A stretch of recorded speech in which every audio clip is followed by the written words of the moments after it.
Reviving communities. The views expressed on this program do not necessarily represent those of Revive FM or its management. Hello. Okay, thank you so much to anyone who's tuned in. I'm a bit nervous.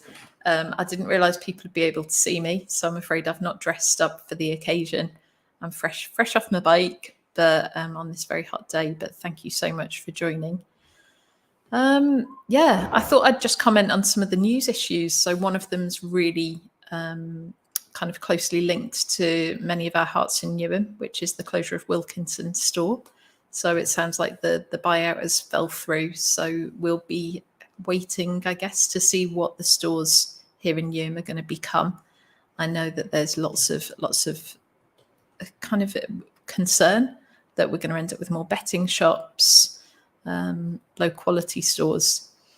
I'd also like to say a massive, huge kind of call of sympathy to the people of Morocco. It's a place really dear to my heart. I've taken school groups there 3 times, and we've been to the exact regions that were impacted. So the Atlas Mountains, Marrakesh, and we were given such an amazing welcome by those people.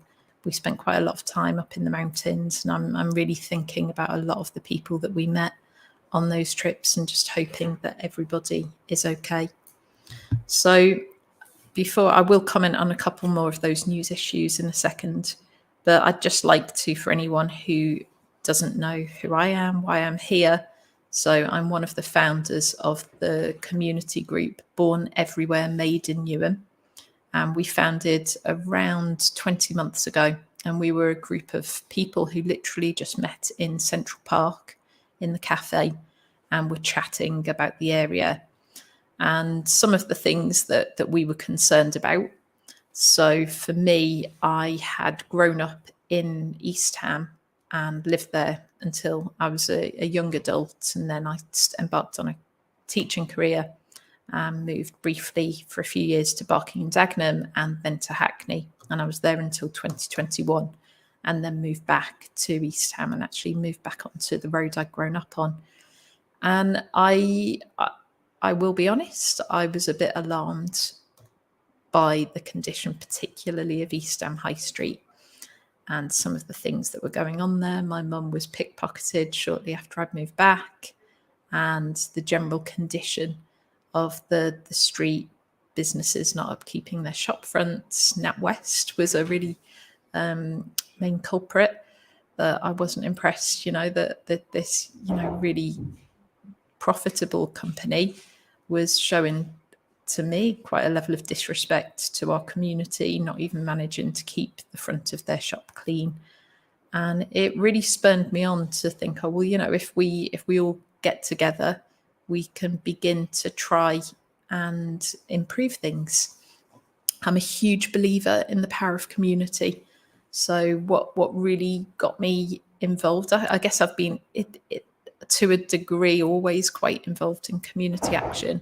But my time in Hackney, we lived on a very troubled road that had several gangs along that road. We had several murders occurred, lots and lots of antisocial behaviour during the early years of me being there.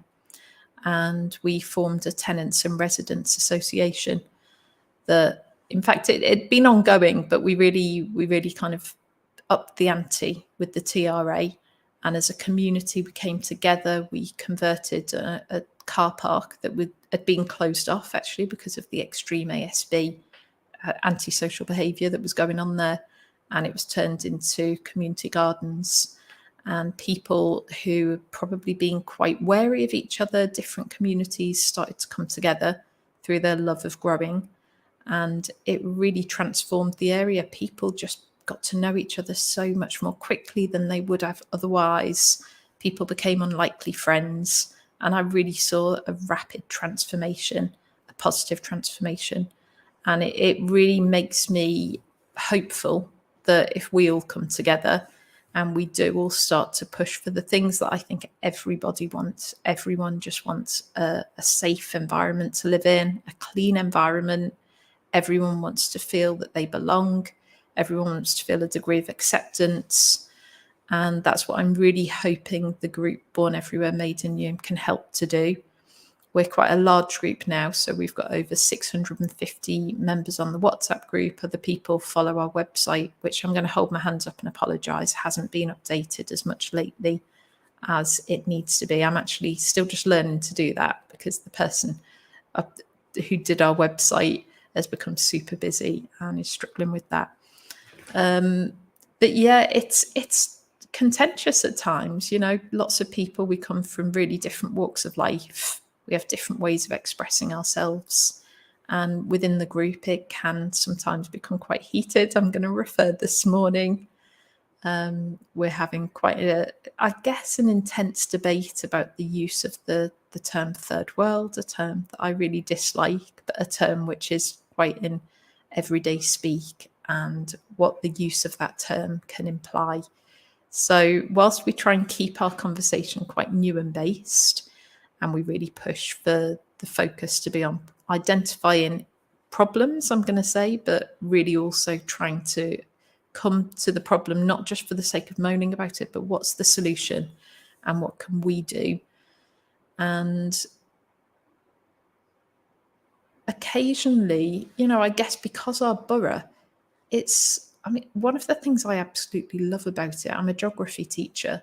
I don't think there's anywhere else on the planet that proportionally represents the world's population as well as Newham does. So we've got arguably 370,000 people. And I think we are as close as we have maybe anywhere else in the world, you know, in representing all of the different global communities. And I just love that.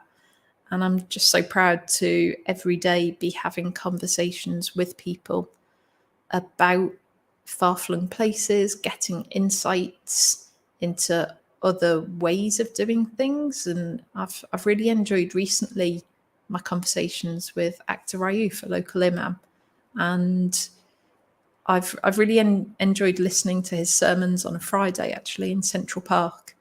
And although I've grown up in East Ham, there was so much that I obviously still don't know, but certainly didn't know about Islam. And that's been a real eye-opener to me, mainly in just how similar Islam and Christianity are. And I was chatting to my school chaplain about this the other day. So I just really enjoy it. And, you know, I just get so much out of talking to people.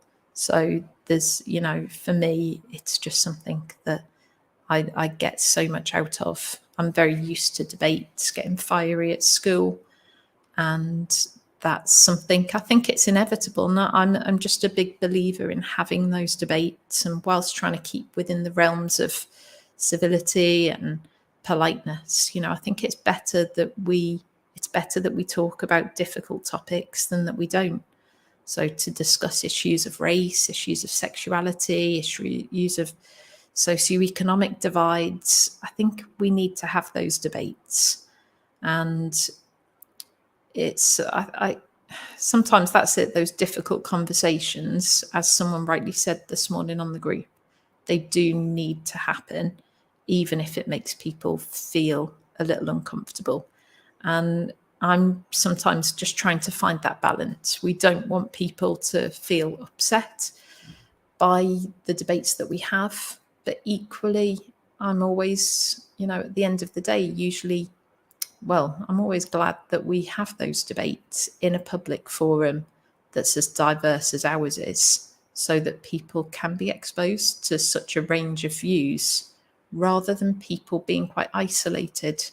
A woman made a comment at a recent meeting I attended to do with crime in Newham, or in fact, it was at the Hustings event in St East Ham Library. And she said that Newham is a really diverse community, but she doesn't feel it's a very integrated community. And that phrase really I found interesting, because we can be incredibly diverse, but if there's not a good forum for people to mix, then people can quite easily be isolated. And a woman this morning was just telling me, you know, that how isolated she felt. And, you know, she was mainly at home.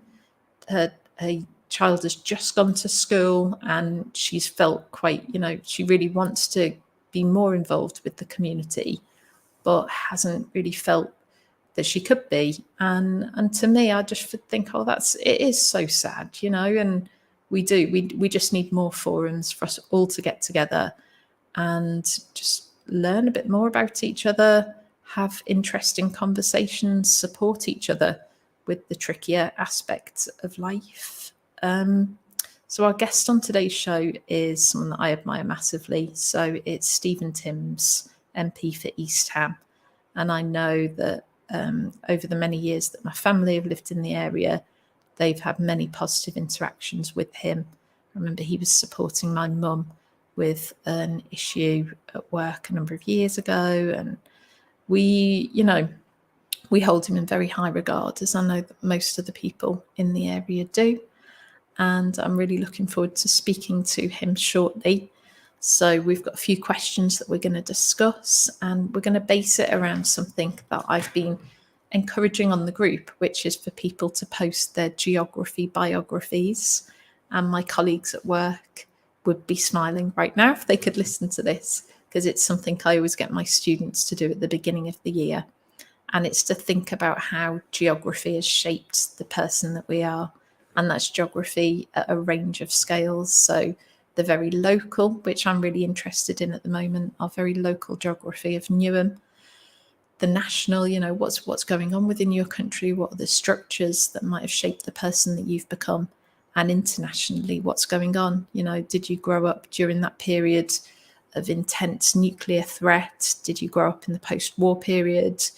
Have you grown up in this, millennial period with, intense kind of access or bombardment potentially with media? And how has that shaped the person that you are? So I just want to kind of hold my hands up. As you all know, this is my first radio show, and I'm very much hoping things go to plan. But if they don't, I'm going to do my best. And I'm quite good at talking, so if I have to improvise, I will. But I'm just right now keeping my fingers crossed that in 1 minute or so, I'm going to be chatting to Stephen Timms. So I'm just going to bring up the questions that I have sent through to him that I have on my phone. So I'm going to double check again that my phone is all switched off, because my kids are all safely with childminders. So thank you to my dad and my best friend who are helping with that today, because my husband's at hospital with his mum. So any minute now, I think I can see Stephen Timms. This is really wonderful. Okay, Stephen, thank you so much for joining. I can't hear anything. Can you hear me? I can hear you. I'm not quite sure why you can't hear me. Can you hear me now? Right. How do we sort that out? I'm looking at the tech guy, and he's telling me that it's working. Let me try another way in. Yep. All else failing, I can call you and put you on speakerphone. Yeah, try another way in.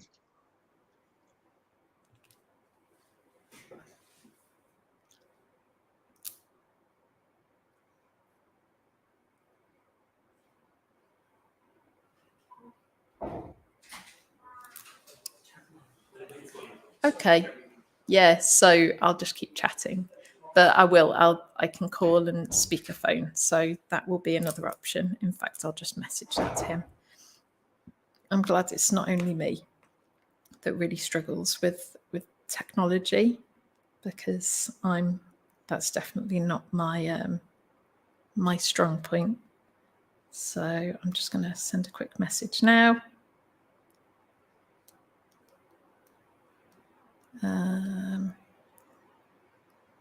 So if it's not working,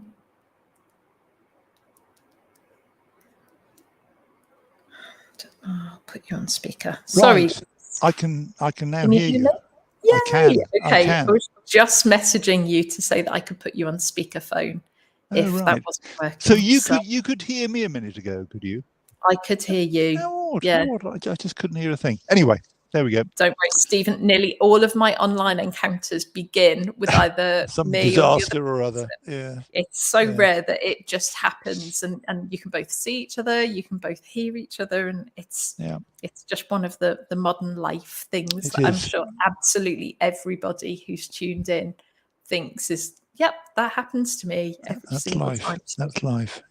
Yeah. But thank you so much. And I just want to let listeners know that Stephen has rearranged a meeting with the minister so that he could be here. So massive. Thank you for inviting me. Yeah. And so, Stephen, I sent you a few questions. I've just told everyone who's tuned in about the geography biography idea, and that's partly the basis of our interview today. And I'm really understanding that you've got limited time. So do let me know when you do need to shoot off to the meeting with the minister. But the questions that I've sent through to you, I'll just work through them in order if you're happy with that. Fine. Yep. So the first thing that I thought people might want to know, and that I would like to know, because I don't know either, is what brought you to Newham. And if it's up to you, if you want to tell us how much you want to tell us about your personal biography here. Well, I could go on and on and on, but I first came to Newham in 1976 when I was a student, and I came to help out on a church project. And I remember that Newham, this was in Forest Gate we went, and I remember thinking to myself, Newham feels a bit dangerous, but quite exciting, and I kind of loved it. I really enjoyed it. It was 2 weeks that I was there, and I suppose in many ways I still feel like that about Newham.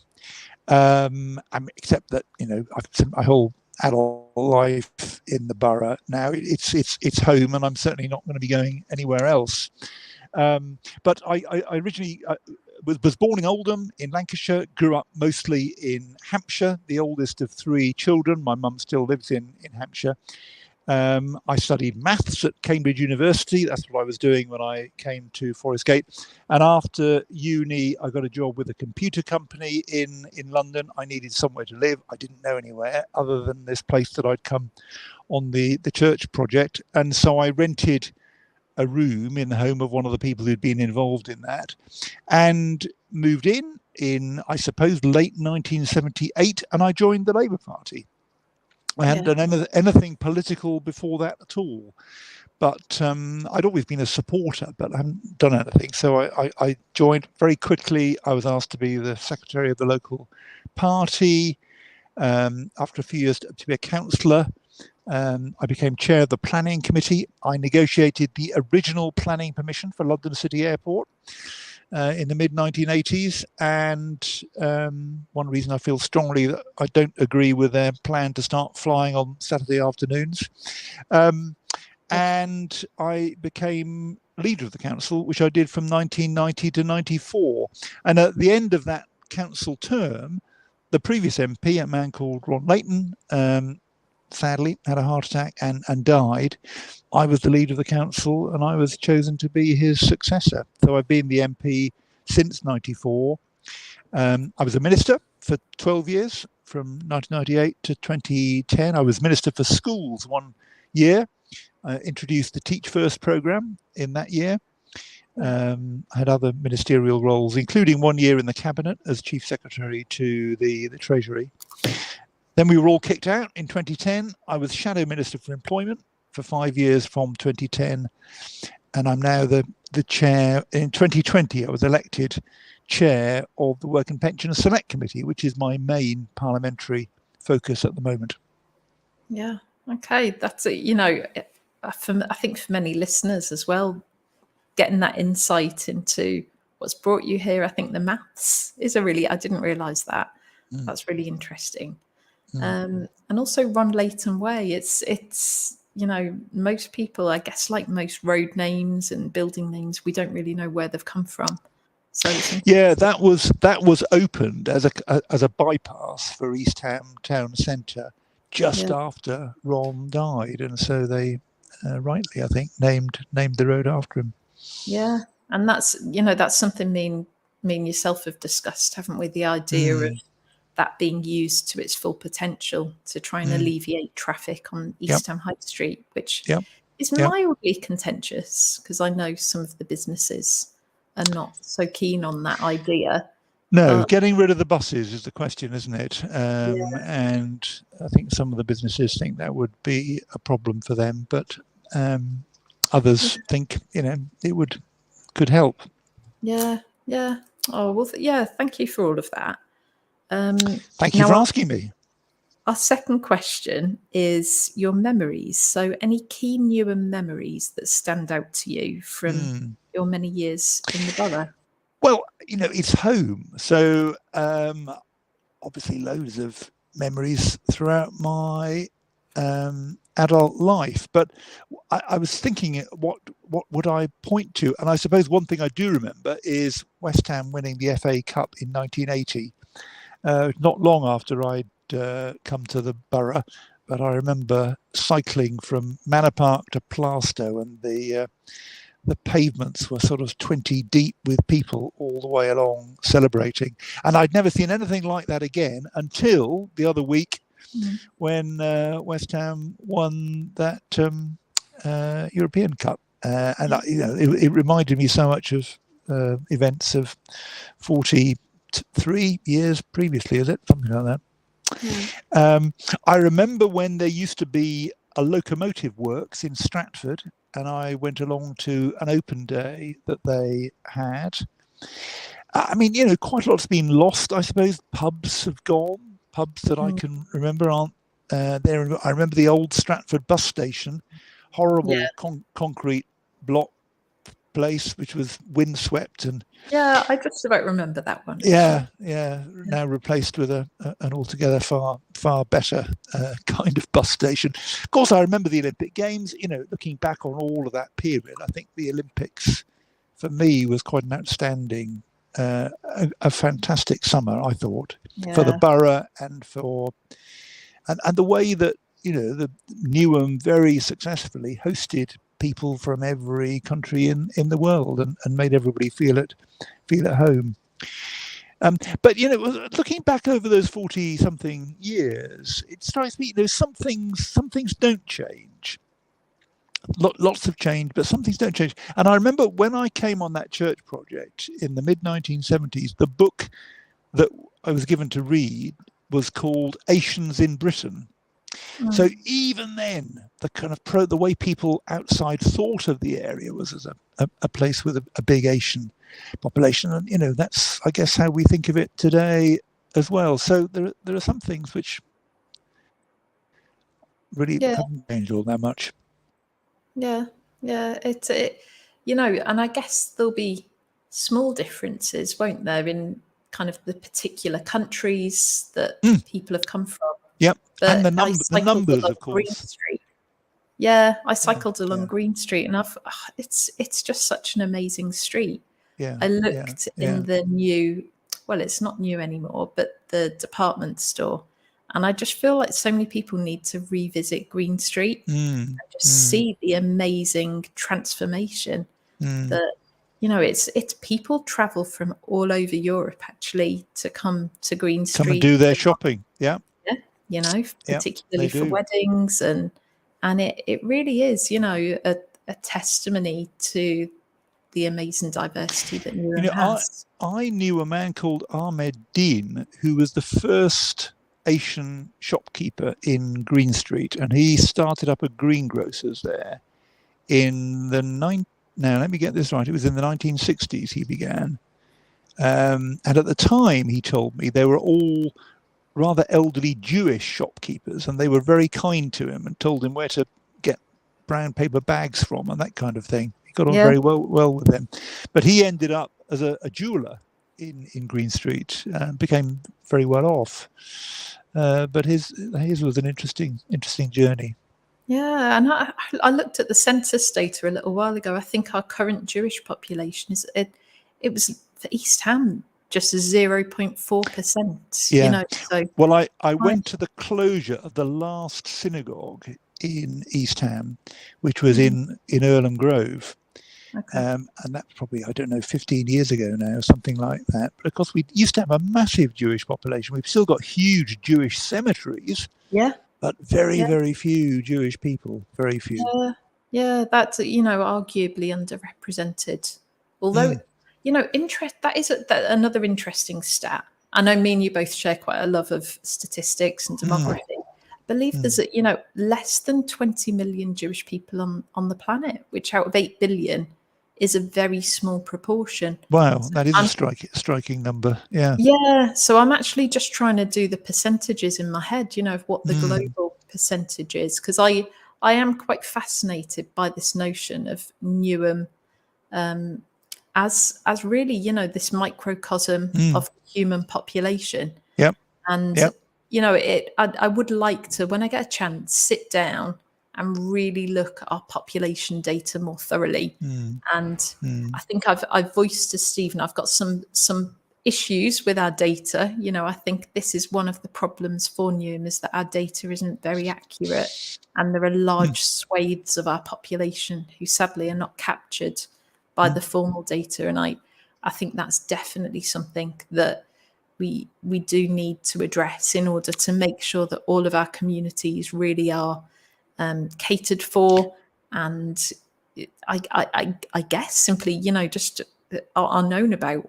I think that's very well worth exploring. I mean, in the case of the Jewish community, of course, they largely moved to Ilford, and there's still a very big Jewish population in Redbridge. But history has always been people who are in Newham get a bit better off and move out down the A13, basically, or down the district line, and that's still going on. It's I've really pondered this, because I often refer to my time in Hackney, and that, of course, has it's managed to overcome that stem of that outflux of people. Once they do, it's managed to itself now become the place that people want to move into. Once they've, if they can afford it, they'll stay. And I'd love for something more similar to happen in Newham. The idea of Newham simply as a gateway to somewhere else. I think for me that's problematic. Yeah, I agree with that. And I mean, many years ago in the council, we sort of stated our aim as being that Newham should be a place that people wanted to live and stay. Yeah. And not keep moving out. And I'm certainly not moving out, but it would be great if. And of course, one of the problems at the moment is that people who do want to stay are getting priced out. They simply can't afford to stay. And that's a new kind of problem, because we used to be kind of about the cheapest place to live. That isn't the case anymore. And so, managing, there are some opportunities in that, but some real challenges as well. Yeah, it is. Like with everything, it is a complex picture, isn't it? Yeah. So thank you so much for those memories. Can I just, I just wondered, the 1980s football event, how did it feel different to the event of a few months ago? Well, from my point of view, it didn't.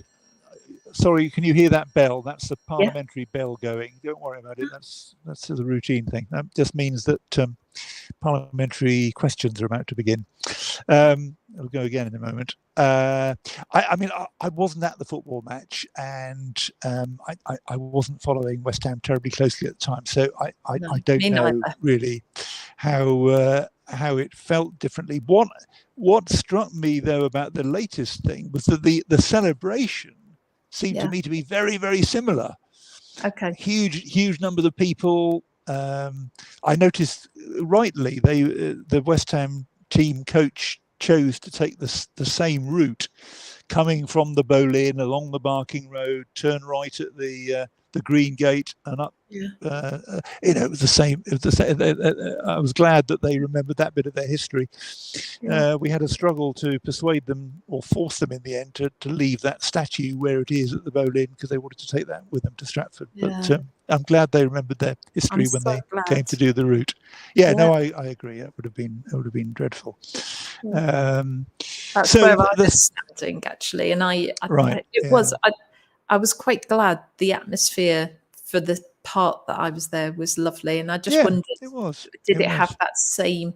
And I will I say, thought it did. I thought it Yeah. had exactly the same feel, but okay, yeah. 40 years difference, and no doubt I'll others look who for some follow these footage things of more it, closely. actually. Yeah, I'll Yeah, try and get yeah, some footage and post it to the site, yeah, because I've yeah, certainly never seen the footage, and that's the year of my birth, actually. yeah, So yeah. it'll be interesting to see nearer At the year I at was born. Stratford, I got up onto the roof of the town hall, and the scenes. I took some pictures. The scenes from there were really, I thought, extraordinary. I don't know how many tens of thousands of people there were, but it was an amazing sight. Yeah, yeah. Was that this time or back in This 1980? time. No, Okay. yeah, just Yeah. this time. Oh, please, please share a few with us. It'd be lovely. Okay, you're on. Thank you. You're on. Right, so moving on. Now, question 3. I'm just going to open my phone again. So, your favourite things about Newham? Well, the thing that struck me in 1976, I suppose, was just how interesting Newham was, with all the things going on, all the challenges and the problems and difficulties, but lots happening. And that's, I think for me, that's my favourite thing about Newham, that it is just really, really interesting. Things that happen in Newham are important things. They're not sort of trivial things. They're not. I went back to my.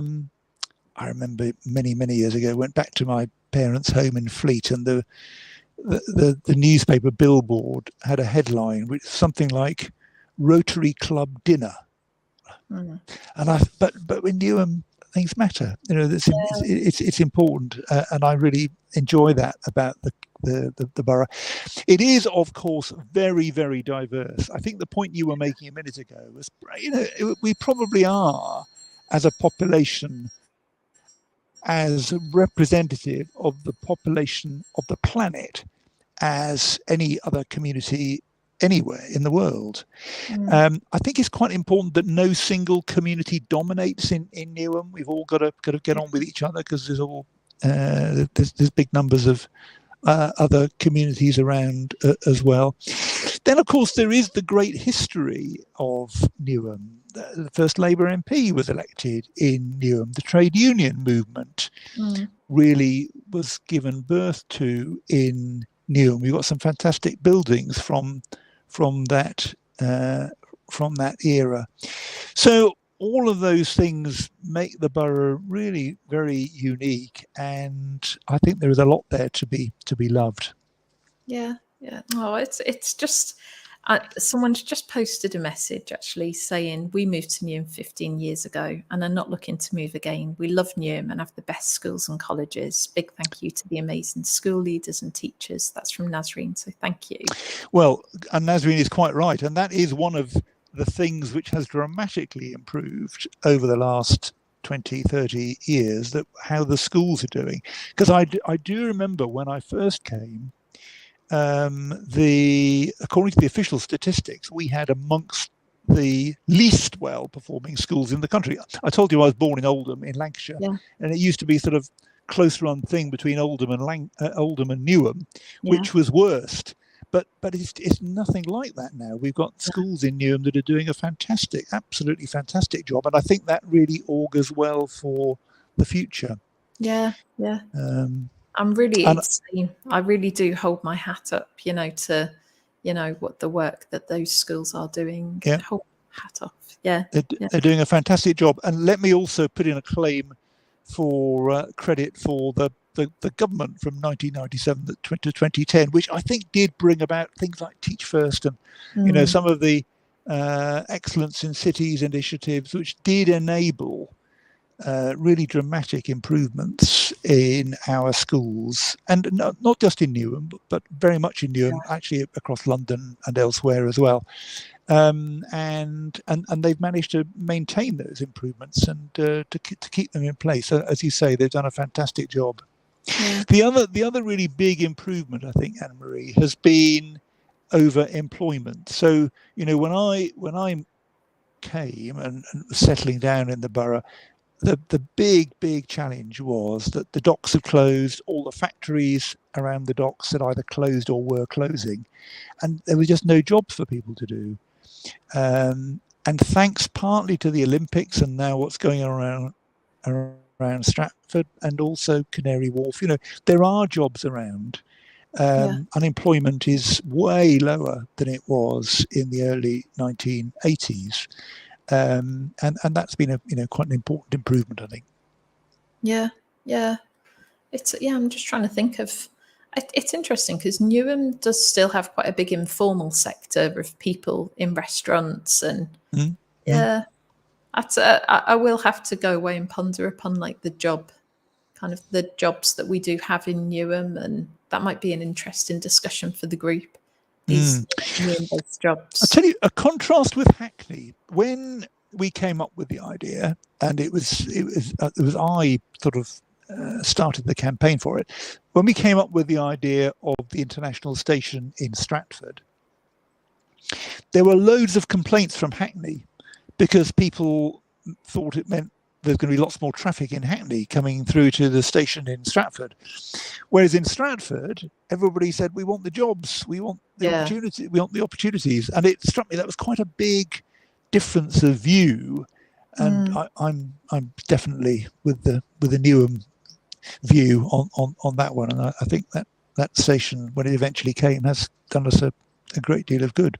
Yeah, no, it is a lovely station, but it does make me think of the airport again, because that was one of the key arguments to expand the number of flights. And I did find myself when I went to they call it a tribunal, or I forgot what the term would be, with all the councillors, and the CEO of the airport was talking, and I almost found myself thinking, am I being kind of a Luddite, or am I being kind of anti-economic growth? But I guess it's finding that balance, isn't it?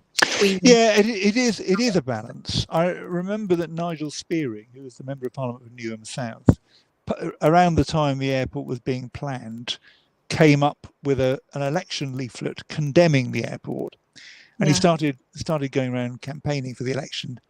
And after a day, he went back to his headquarters and said, "We've got to pulp that leaflet. Everybody wants this airport." And it's a bit, as you say, it's a bit like the session. People wanted the jobs, wanted the opportunities when everything had gone. Yeah.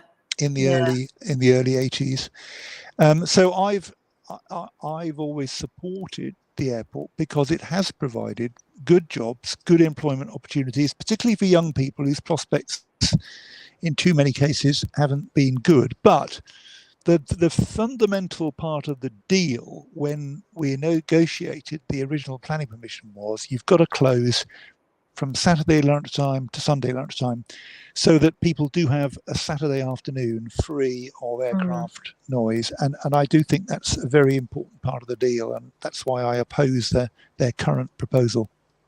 Yeah, I'm so glad that you do. And I guess I am, so many of us do fly, but I've not made my mind up, in truth. It's something that I'm still pondering about when it comes to the airport. If you don't mind, I've got one question. Someone's asked if you know about the Eurostar and Stratford. Well, that was what we started our campaign for. Our campaign was for the terminus to be at Stratford, and in the end, of course, it wasn't. It was at St Pancras. But so at the moment, no Eurostars stop at Stratford. Our campaign was always that they should, and I think that they eventually will, because there's no firm commitment about this, but the reason I think they will is that St Pancras has become so congested, and they can't fit more passengers through St Pancras. So if they're going to develop the traffic further, which I think they will, then they're going to have to take people off and on at Stratford, because they can't do it all at St Pancras. I think it will happen. I think it will happen. Well, that leads really well on to number 4, what you would improve about Newham. Well, the things that everybody raises with me, and I know with you, Anne-Marie, crime, antisocial behaviour, and fly tipping. Yeah. Those are the things which I think we've really got to get to grips with. The police do their level best. They've been badly cut back. We're going to see a little bit of an improvement, I think, in the number of police officers, which will help a bit. But I think we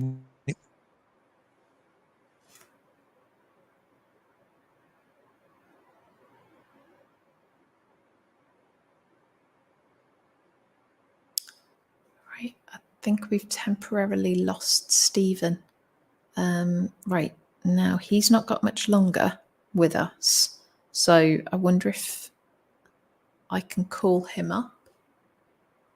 Yeah. So I think we need to, I'm being told we need to wrap it up. So maybe his session timed out. I think maybe the minister that he's meant to be meeting has cut in. Right, we did have one more question, which is how can the community support our local, well, it was support Stephen in particular to make these improvements. And so he's really, I think, for the majority of us, he said the things that we have an issue with. It's the crime, it's the litter. And, they're the two things that I would kind of scream from the rooftop for, give us safer streets and give us cleaner streets. And I'd say that for the majority of people that I've spoken to, they are the things. Stephen, are you back with us? I'm back. I don't know what happened there. I'm not so sure. We've continued talking about Right. crime and litter and how the community can support you and can support each other, can support the police, can support the council to do those things. And I wonder if there's, is there anything that you would say to people, please, if you could all do this one thing or these things? Actually, I think there's a lot we can do. I was just going to make the point that I do think your WhatsApp group is doing a fantastic job on this. You're really giving a voice to people who care about what's going on in our community. And I think I imagine it's an enormous amount of work for you, but it's, I think, been very, very effective and doing a great job.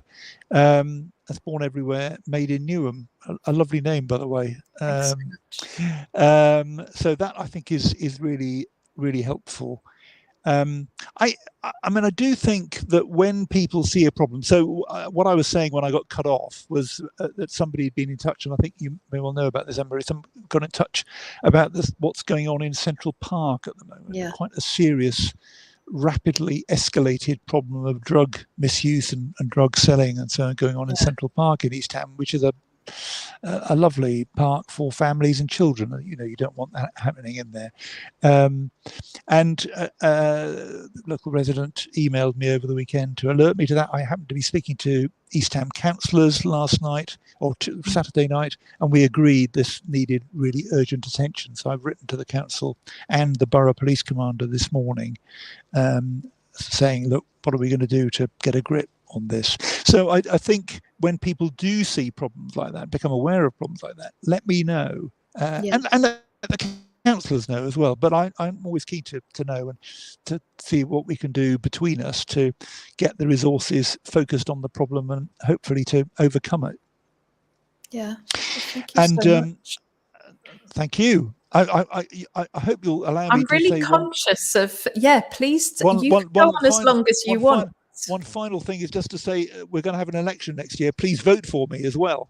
That'll be a very fundamental kind of support that I will be grateful for when the time comes. But well, we are. I mean, just the fact that you respond in such a timely manner and seem so accessible in a way that I will say not all politicians do.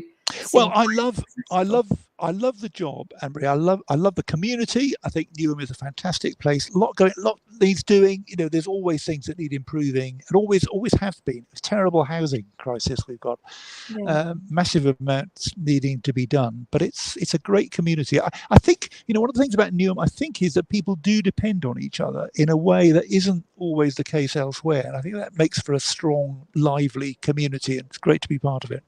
Yeah, thank you. And so just to end this, you'd say to people, get in touch, notify people of problems. So don't always just take what is going on, but actually flag it up to people, to the MPs, to the councillors, to the police.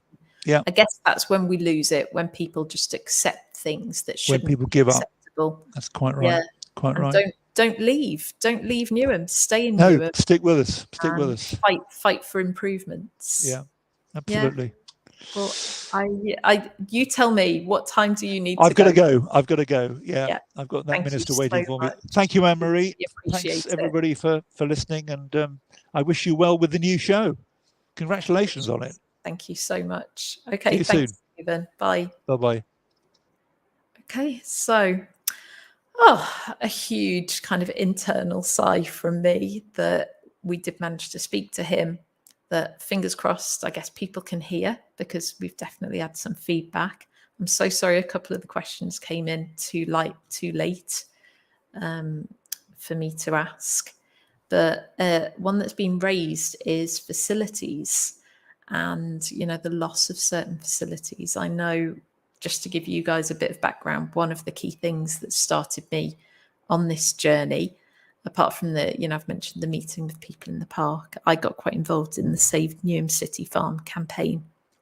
I bumped into Jenny and Alison one day, and Jenny was dressed in her cow onesie, and I heard that Newham City Farm had been closed, and I was devastated. I'd just moved back into the borough with 2 young children, having been a volunteer at the farm and a volunteer at Hackney City Farm. And I just couldn't quite understand why this lovely resource that I'd visited not long before the whole COVID epidemic, and I thought was looking in wonderful repair, why it had closed. And it was getting involved in that campaign that really politicised me, because although I'd been quite involved on community projects, I'd never ever really touched on the politics side of it, as opposed to, I'd said hello to the mayor or councillors when they come to visit our community gardens, but I'd never really thought about the world of politics, certainly local politics, much beyond that. And getting involved, or to an extent, with the farm campaign, it did politicise me, and it really opened my eyes to how we have to be engaged. We do need to, particularly in my opinion, at a local level, where there is the feeling that we can make a difference, and get to know your local politicians. At a national level, it's hard to understand, manifestos, isn't it? And I guess I've often asked advice of other people who know more than me. At a local level, we can really get to know the people who are asking for our vote. And Stephen's just asked for your vote now, but I'm staying politically neutral. Get to know everybody. Get to know all of the people who are brave enough to put themselves up as politicians. I really admire that. And honestly, for the money that many get, I don't think many are in it for the money, but get to know them, and ask those questions. Demand, that's a strong word, but demand the things that you need of your area, and make sure that if you're going to vote for someone, that they really do hold our area close to their heart. And it's not a political move. It's lovely. Stephen's literally spent his whole life here, and it would be so nice for many of our councillors to have that same sense of loyalty, sense of pride in Newham, and that commitment that this is where I'm going to stay. And I think one of the lovely things about Newham is the degree of dynamism, and it does change. Because if somewhere is, stuck in history, no one wants to live in a museum. Although, it's lovely to have some old buildings. It's lovely to have some things remain the same. And at the moment, I'd say the level of change is difficult for many people. So I think we need a greater degree of stability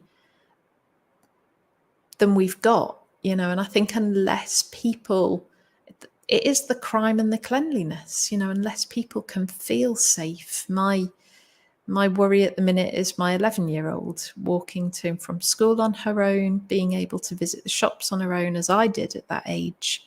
I don't want to have the level of anxiety that I currently have. I have recently started to let her go to the high street on her own or with her friends, and I'm very nervous the entire time. She has to call me when she gets to each shop, call me before she's on her way home, and I'd love to not have quite that same level of heightened anxiety that I do have.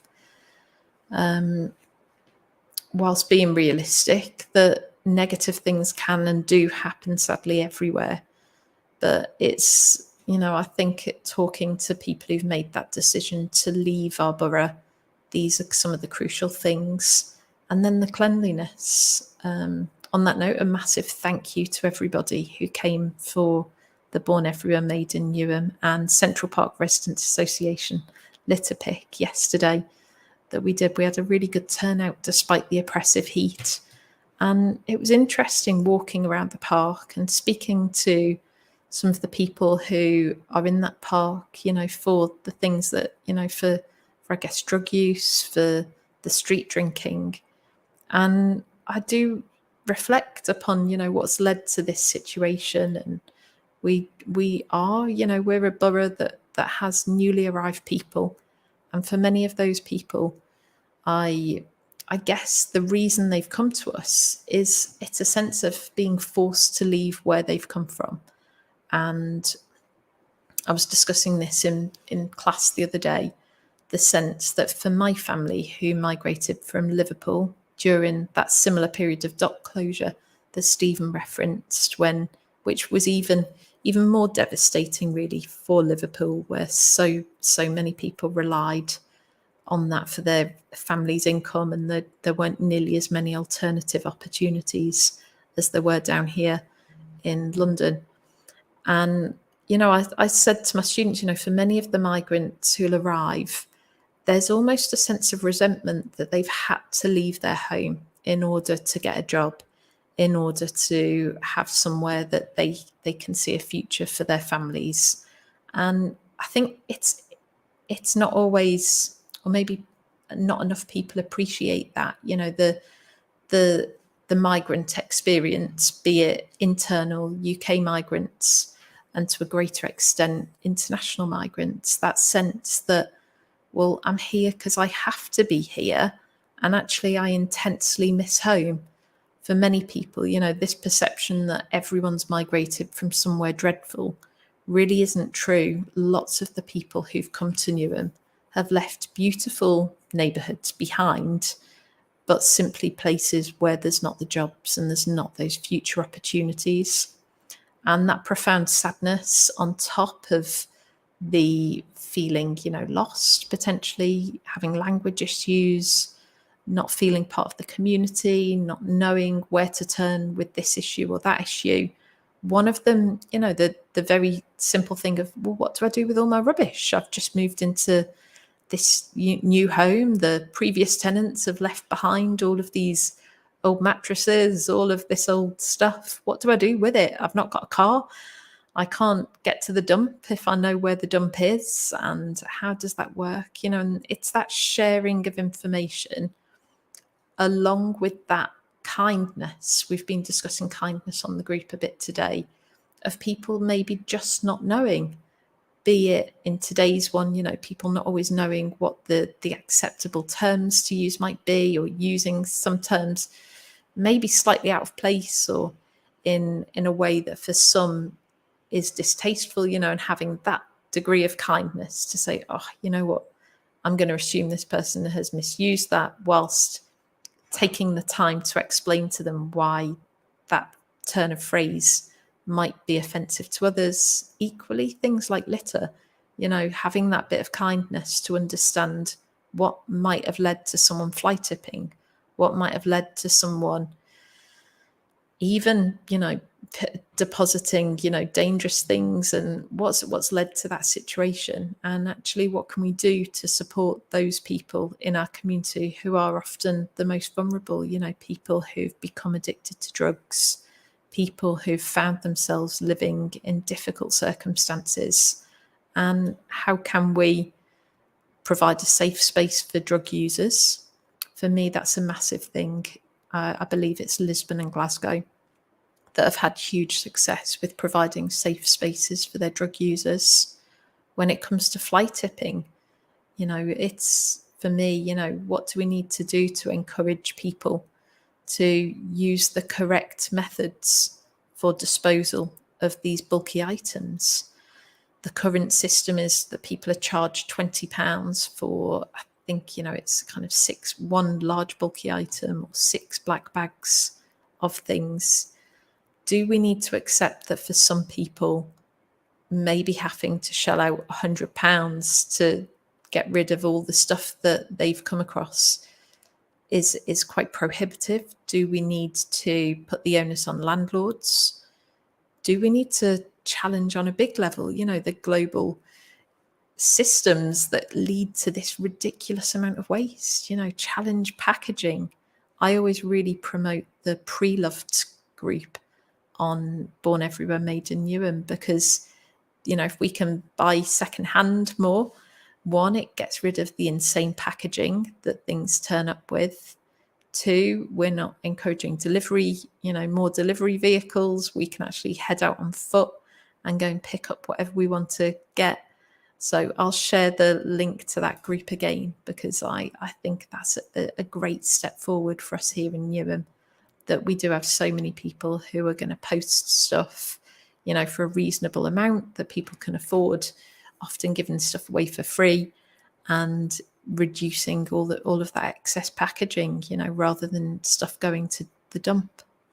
We've got 2 minutes. I'm trying to think really what I would like to leave people with. And at the moment, I can't promise you how the radio project will progress. For me, childcare is an issue. I mentioned my husband being very involved in the care of his mum at the moment, who's in hospital. And so that's something that I'm going to discuss later, but I'll definitely keep everybody posted if this is going to be a regular thing. And if, you know, my nerves could take doing regular shows, but it'd be great to speak to more people in depth. And it'd be, yeah, nice to have a different outlet. So the WhatsApp group, the radio show does provide something different, doesn't it? That might be worth exploring. Upcoming events, we've got the open house again next weekend. So the beautiful St Mary's Church and the Nature Reserve are being opened up to visitors. So that might be something people want to go and check out. And yeah, just please continue, you know, if you know anyone else you think might be interested in joining Born Everywhere Made in Newham, please do share the link with them or send me their details and I can add them on. And a massive thank you to everybody who has tuned in or who is going to listen later. So thank you so much. Okay, bye-bye. Through Minhaj